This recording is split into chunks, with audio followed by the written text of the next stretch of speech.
धन्यवाद शर्मा जी। मित्रों, ये आज की प्रेस का पीछे का उद्देश्य ये था कि काफ़ी समय से एक विवाद चल रहा है कि सरकारी नौकरियों में जिस प्रकार से रिक्रूटमेंट हो रही है और कांग्रेस और कुछ एक विपक्ष की दल बार बार ये आरोप लगाते हैं कि साहब वैकेंसियाँ पुरानी हैं, उस तरह का आंकड़ा जो दिखाया जा रहा है वो गलत है। तो हमने to set the record straight आपके समक्ष एक छोटी सी एक्सरसाइज करके उसको प्रस्तुत करने का प्रयास किया है। मोटे तौर पर संक्षेप में यदि एक वाक्य में मुझसे पूछें तो मैं ये कहूँगा कि यूपीए की सरकार के दौरान क्या हुआ और इस सरकार के दौरान क्या हुआ, उसका सबसे उपयुक्त तरीका ये होगा कि थोड़ा सा तुलनात्मक विश्लेषण हो कि 2004 से लेकर के 9 वर्षों में 2013 तक कैसा रहा दृश्य और फिर 2014 से लेकर 2023 तक।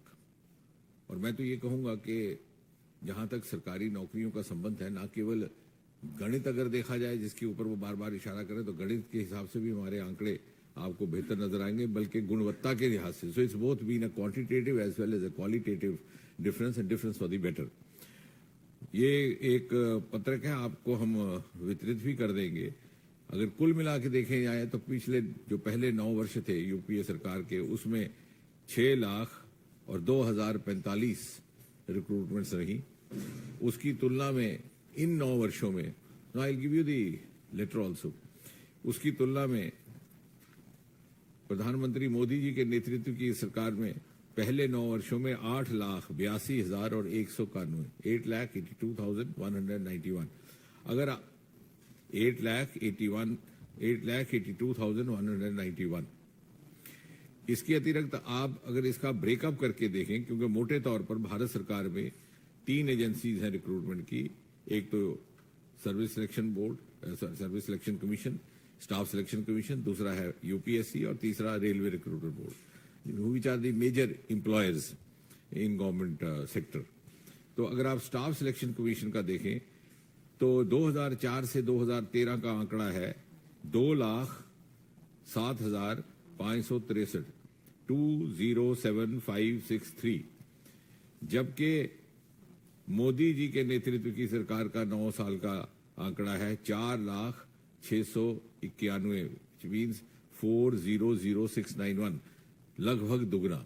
This is the largest employing agency because employees at all the different levels, low grades level also, B grade, C grade, across the country. अगर आप यूपीएससी देखें, which is employing the civil servants and all the other all India services, तो first 9 years from 2004 to 2013, yes, UPSC, yes, was 45,431, 45,431। उसकी तुलना में यदि आप 9 वर्ष मोदी जी के नेतृत्व की सरकार के देखें तो 50,906, 50,906, 50,906। और तीसरा the largest employing agency in the government sector is railway recruitment board. Railway recruitment board में अगर यूपीए के पहले 9 वर्षों में आंकड़ा था 3,47,251, इन अदर वर्ड्स 3,47,251। और यदि आप तुलना करते हैं 2014 से लेकर के 2023 तक वर्तमान सरकार की, तो ये आंकड़ा है 4,30,594, इन अदर वर्ड्स 4,30,594। तो यदि गणित के आंकड़ों को लेकर के बिना आंकड़े दिए हुए, बिना प्रमाण दिए हुए, बिना तर्क दिए हुए बार बार उनके प्रवक्ता उठ करके, और विशेषकर जब भी रोजगार मेला होने की तिथि नजदीक आती है उसके उपर आदि आरोप लगाते हैं, लेकिन उनके पास ना वो आंकड़ों से प्रमाणित कर पा रहे हैं ना वैसी। इसके अतिरिक्त जहां तक प्रमोशंस का संबंध है, वो भी आपको जान करके हैरानगी होगी कि यूपीए की सरकार में प्रमोशंस रुकी पड़ी थी कई वर्षों से, कहीं सब जुडिस, कहीं कोर्ट के कचहरी के झगड़े, कहीं डिपार्टमेंटल डिलेज। इस सरकार ने पिछले ही वर्ष 9,000 प्रमोशंस की हैं एंड बल्क प्रमोशंस की हैं, क्योंकि जहां कोर्ट कचहरी के विषय थे उनका समाधान निकाला गया, कहीं उनका बीच का रास्ता निकाला गया, ताकि बरसों तक एक ही पद पर रहने के कारण हमारे कर्मचारियों का डीमोटिवेशन हो रहा था। और बड़ा दुखद कई बार दृश्य रहता कि जब उनका फेयरवेल होता, सेवानिवृत्त होते होते, तो जिस पद पर वो उनकी नियुक्ति हुई थी उसी पद से वो रिटायर हो जाते थे 20-20, 25-25 वर्ष के बाद। तो ये जो नया रिफॉर्म लाया या जो नया सुधार हुआ, it's not only in the form of governance reform, it has a huge socio economic impact as well. उनकी सैलरी, उनकी पेंशन, उनकी सामाजिक स्तर, उनका सामाजिक समाज में जो उनका स्थान है या इज्जतमान है। और इस वर्ष भी we have just started this year, कम से कम 4000 हम प्रमोशंस करेंगे। And I think this is the only government which has followed a pattern of mass recruitments, mass promotions. हर रोजगार मेला के अंक में जो अब तक 6 हो चुके हैं, प्रधानमंत्री ने कभी भी 70,000 से कम नियुक्ति पत्र जारी नहीं किए।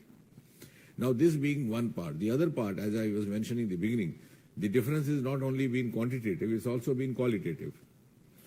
क्वालिटेटिव ये कि सरकार ने आते ही एक वर्ष के भीतर, और प्रधानमंत्री जी ने लाल किले से आह्वान किया था स्वतंत्रता दिवस के अपने संबोधन में कि क्या हम सरकारी पदों में नियुक्तियों से इंटरव्यूज को समाप्त कर सकते हैं। The announcement was made by him, or the call was given by him on the 15th of August 2015, and I am proud to share with you that within 3 months, the DOPT carried out this exercise. Beginning from 1st February 2016, interviews were abolished within 3 months. Some of these states took a longer time to adopt this rule. और उससे पारदर्शिता भी आई, भेदभाव, भाई भतीजावाद होने की गुंजाइश खत्म हुई। कहीं लेन देन की शिकायतें आती थी, वो भी होता था। हमारे पास कई बार बहुत एक दुखद इस तरह की भी जानकारी रहती कि साहब किसी उम्मीदवार को 100 अंक प्राप्त हुए हैं रिटर्न में, उसको इंटरव्यू में 5 नंबर दे के छोड़ दिया गया, और जिसको लेना था, जिसके साथ पक्षपात करना था। अब we have a level playing field and you would see, if you, I would rather invite you कि जो हमारे रोजगार मेला के माध्यम से जो नए नियुक्त हो रहे हैं हमारे कर्मी, उनको आप मिलिए, उनसे इंटरव्यू करिए, किस प्रकार से मेरिट में भी इजाफा हुआ है, और जिस संदर्भ से वो आ रहे हैं, from ordinary background, sometimes from low middle class, sometimes first generation सरकारी नौकरियों वाले। तो that, in other words, quantitatively also this government has performed better in the last 9 years compared to the earlier first 9 years of the UPA government, and qualitatively also। इसके अतिरिक्त दूसरा सुधार, self attestation हुआ करता था एक, कि आपको जाकर के अब हर गेस्टेड अफसर से अपने दस्तखत कराने, और जो गांव देहात में रहने वाले हमारे उम्मीदवार थे उनको ये भी एक दिक्कत रहती कि कहाँ से गेस्टेड अफसर उनको उपलब्ध रहेगा। कईयों ने तो कभी गेस्टेड अफसर देखा ही नहीं था कि 2 कान होंगे, 4 नाक होंगे, कैसा होगा। सरकार 26 मई 2014 को शपथ ग्रहण करती है। सितंबर मास तक इस नियम को समाप्त कर दिया गया, which was I believe a dubious legacy of the British Empire. Somebody would answer why couldn't have been done earlier. और उससे एक संदेश गया देश भर में कि मोदी जी के नेतृत्व में एक ऐसी सरकार ने अब बागडोर संभाली है जिसमें इतनी क्षमता है, इतना कॉन्फिडेंस है कि वो अपने देशवासियों पर विश्वास कर सके, अपने नौजवानों पर विश्वास कर सके। इसके साथ साथ to improve the level of performance, capacity building, पहला बार एक प्रयोग हुआ है मिशन कर्मयोगी का। यू हैव अ मॉड्यूल, और जितने भी हमारे नए रिक्रूटमेंट हासिल करते हैं रोजगार मेला में, उनको साथ ही साथ वो मॉड्यूल का भी विकल्प उपलब्ध करवा दिया जाता है, so that they can train themselves for the new responsibility. और ये उन लोगों पर भी लागू होता है जो पहले से सरकार में है। जब कभी से स्थान परिवर्तन हो जाता है, कभी पदोन्नति हो जाती है नई असाइनमेंट जाने के लिए, वो रातों रात अपने आप को कैपेसिटी बिल्डिंग कर सकते हैं। इसी प्रकार प्रिवेंशन ऑफ करप्शन एक्ट 1988 में बना, 30 साल के बाद उसमें संशोधन लाया गया, और अनेकों प्रावधान जो वर्तमान समय के अनुकूल समझे जाते थे। उदाहरण के तौर पर रिश्वत लेने वाले के साथ साथ रिश्वत देने वाले को भी आरोपी ठहराया गया, ताकि while prime minister Modi is following a policy of zero tolerance against corruption, at the same time the well performing officers performing with honest and integrity should not feel intimidated and should have an opportunity to perform to the best of their abilities। CP grams का हमारा है एक, जिसमें बहुत बड़ी एक success story है, which the other countries and the other civil servants of the other countries are coming here to actually watch and observe। हमारे यहाँ जो ग्रीवेंस सेल हुआ करता था, सारे साल भर में पूरे देश से मात्र और मात्र 2 लाख कंप्लेंट्स दायर होती थी। It is a very small number considering the vastness of this country. क्योंकि कहीं कहीं वो वेबसाइट विजिट ही नहीं होती थी, कभी कहीं जवाब नहीं होता था, उसको कंप्यूटराइज कर दिया गया, ऑनलाइन कर दिया गया, टाइम बाउंड 5 दिन के अंदर अंदर शिकायत का निवारण करने का एक व्यवस्था कायम की गई। आज स्थिति ये है कि लगभग 20 लाख ग्रीवेंसेस हर साल आ रही है, because people are finding us responsive, prompt, timely. और इतना ही नहीं, अभी पिछले बरस क्योंकि हमें लगा कि केवल ऑनलाइन है तो इसमें ह्यूमन इंटरफेस भी है, we have also started a help desk, human help desk. शिकायत के निवारण के बाद उसके साथ एक ह्यूमन बीइंग, एक कर्मचारी हमारा उससे बात भी करता है, आगे क्या करना है उसके लिए उनकी काउंसलिंग भी कर सके। पेंशन्स का विभाग जो है, ये मैं थोड़ा सा इसलिए दे रहा हूं, अदरवाइज चले तो सारा दिन चल जाएगा, लेकिन ऐसी चीजें जो शायद कभी कभी समाचार पत्रों में नहीं आती, शायद हम भी वो साझा करने में थोड़ी सी पीछे रह जाते हैं और इस कारण विरोधियों को बिना तर्क के बात करने का मौका मिल जाता है। Pension reforms, the biggest pension reforms have happened from the point of view of the elder citizens and the women citizens. शायद आपको ध्यान में नहीं होगा कि हमारे यहाँ ये कानून था कि अगर तलाकशुदा बेटी है, सेपरेटेड और डिवोर्स डॉटर, उसको फैमिली पेंशन का कोई हक नहीं था।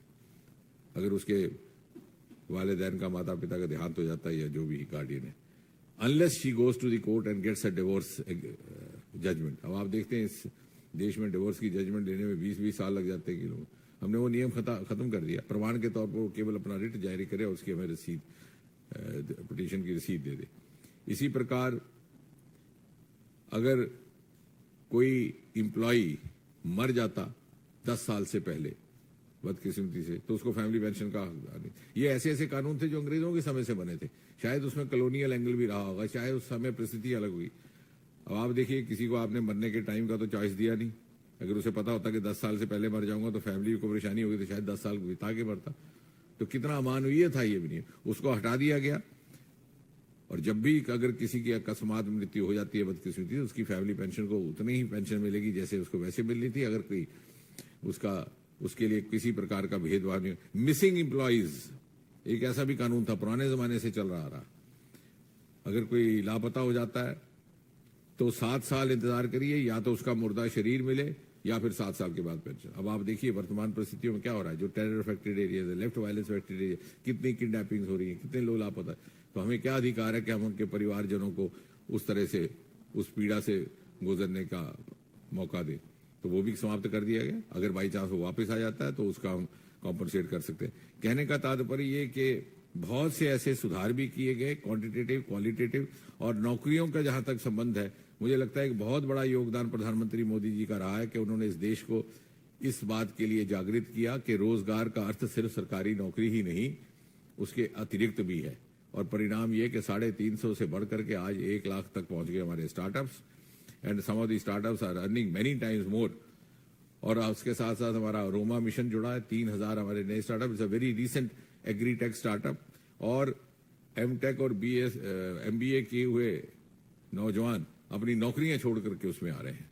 तो एक नया विकल्प, खादी का विकल्प। हमारे घर में खादी थी लेकिन हमारे यहाँ उसका कोई इस्तेमाल नहीं था। आज भी है turnover of 1 lakh crore. It's become a designer item, khadi for fashion, khadi for nation. इसी प्रकार हमारा ये बैम्बू का, आपको शायद मालूम ना हो कि अगरबत्ती हमारे यहाँ 5-6 हजार करोड़ रुपए की तजारत हर साल होती है।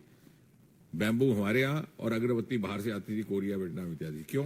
क्योंकि हमने ऐसा कानून बना के रखा था। अंग्रेजों के वक्त का था इंडियन फॉरेस्ट 1927, उसको संशोधित कर दिया गया, होम बैम्बू उससे बाहर निकल दिया गया। आंगन में नॉर्थ ईस्ट मध्य प्रदेश में कितना बैम्बू है, उत्तर भारत में कई ऐसे ले हैं, अब उसको इस्तेमाल कर सकते हैं। साथ ही साथ इम्पोर्ट ड्यूटी बढ़ा दी गई, 30% कर दी। आत्मनिर्भरता भी बढ़ेगी, गुणवत्ता बढ़ेगी। और आने वाले समय में अगर अपनी भौगोलिक भूमिका नहीं है द ग्लोबल वर्ल्ड, तो आप you will be living to the global challenges, global benchmarks and global parameters. So that is also in a way prime minister preparing us for vision 2047 to give a lead to the world. और बहुत सारे आंकड़े हैं, पर मुझे लगता है कि आज के लिए इतने ही हैं, क्योंकि ना इससे ज्यादा हम पर होंगे तो वो भी ठीक नहीं और आपके लिए ठीक नहीं।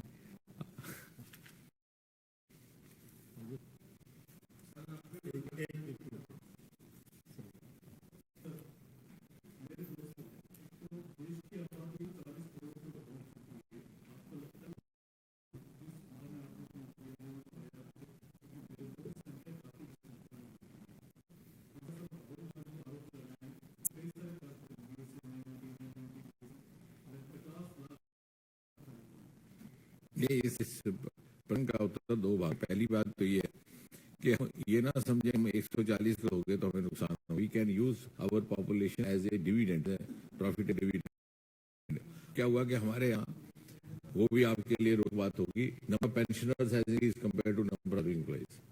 पहले ऐसा नहीं, क्योंकि 1947 में लाइफ स्पैन 50 साल था, जो अब लाइफ स्पैन 65 तक बढ़ता जा रहा है। लेकिन रिटायरमेंट एज जब 60 है तो हमारा नागरिक सेवानिवृत्त होता है, ऊर्जा भी उसमें भू रहती है, उसमें अनुभव भी रहता है, अपने काम में उसको एक्सपर्टाइज रहती है, तो उसको से उपयोग में लाना, उसके लिए भी हम कई सारी योजनाएं बनाए पेंशन विभाग में भी।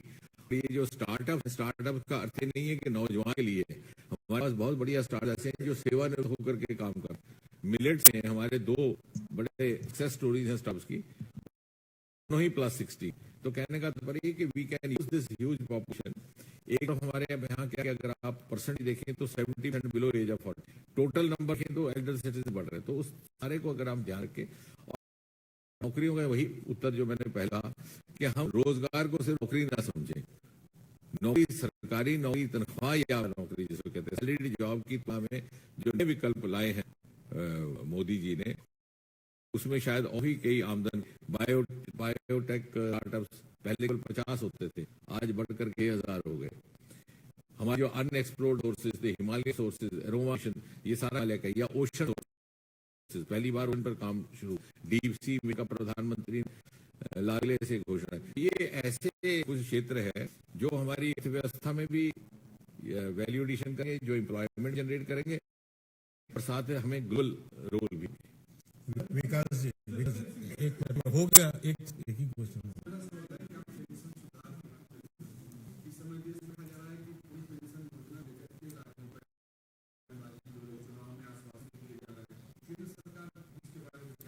इसमें मैं नहीं उलझूंगा, क्योंकि अभी कुछ इस प्रकार की कोई जब नई डेवलप होगी तो आपके साथ में साझा करेंगे। दोनों ही स्कीम्स लाई जनहित को और जन राय लेकर लाई गई थी, और जिसको जो कर रहा है उस हिसाब से कर रहे हैं। लेकिन जैसे जो आगे बढ़ेंगे भी उचित लगे उस से कार्रवाई की।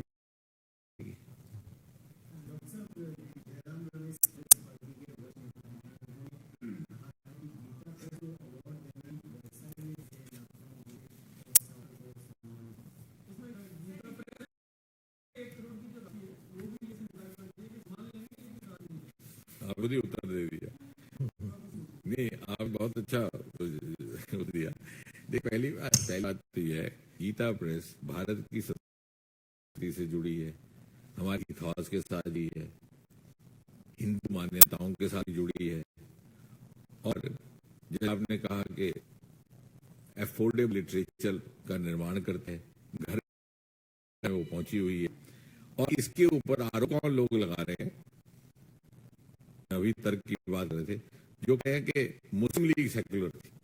20 दिन पहले का ये भूल गए कि मुस्लिम लीग ने क्रेडिट लिखा पाकिस्तान बनने, मुस्लिम लीग ने ही ट्यूशन थियरी दी इस देश को, मुस्लिम लीग ने ही बंटवा करवाया, और उसने करवाया कि जब बहुत से मुस्लिम बुद्धिजीवी वो इसके खिलाफ थे।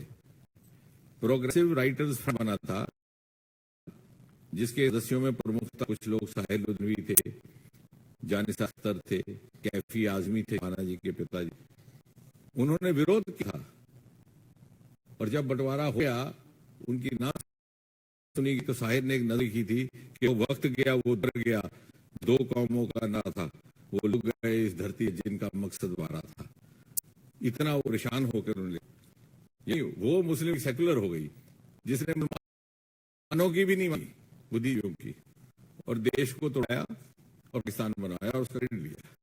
और गीता प्रेस नॉन सेक्युलर। अब बताइए मैं तो समझ इस प्रकार की बहस उलझना भी अपनी ऊर्जा को व्यस्त करवाता है। हम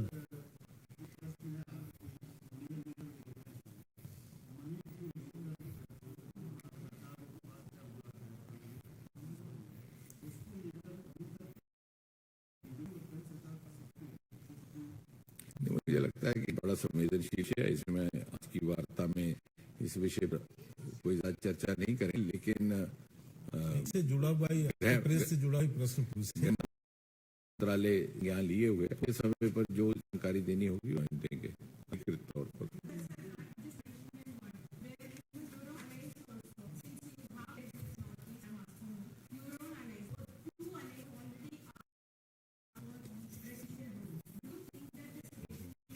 No, as I said, it's not part of it. I don't want to speak out of the. Those who are authorized to speak would share whatever information arrived on or whatever is new development. इससे जुड़ा प्रश्न जो आज press से है पूछ दिए।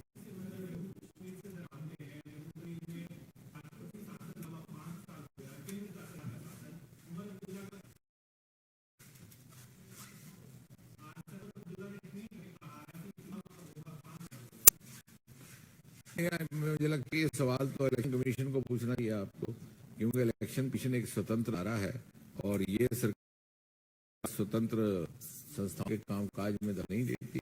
अगर आप मुझे भारतीय जनता पार्टी के कार्यकर्ता के रूप में पूछते वो मैं ये कह सकता हूँ भारतीय जनता पार्टी प्रत्येक कार्यकर्ता हर प्रकार के चुनाव के लिए तैयार रहता है, वो पंचायत का चाहे विधानसभा का चाहे लोकसभा का। हम 24/7/365 पार्टी, हम उन दलों से नहीं है कि जो चुनाव के समय सक्रिय थे। बाकी चुनाव कब होगा ये निर्णय चुनाव आयोग करता है, उनके पास अपने आगे इनपुट थे। बाकी जहां तक प्रेस का संबंध, जैसे अभी आपने भी कहा कि उन्होंने उसका लेने से इनकार कर दिया पुस्तक के पैसे। आपने देखा होगा कि अगर आप पूरे पर्सपेक्टिव में देखें, इस प्रकार से पुरस्कार वितरण और निर्णय की प्रक्रिया को मोदी जी ने बदला।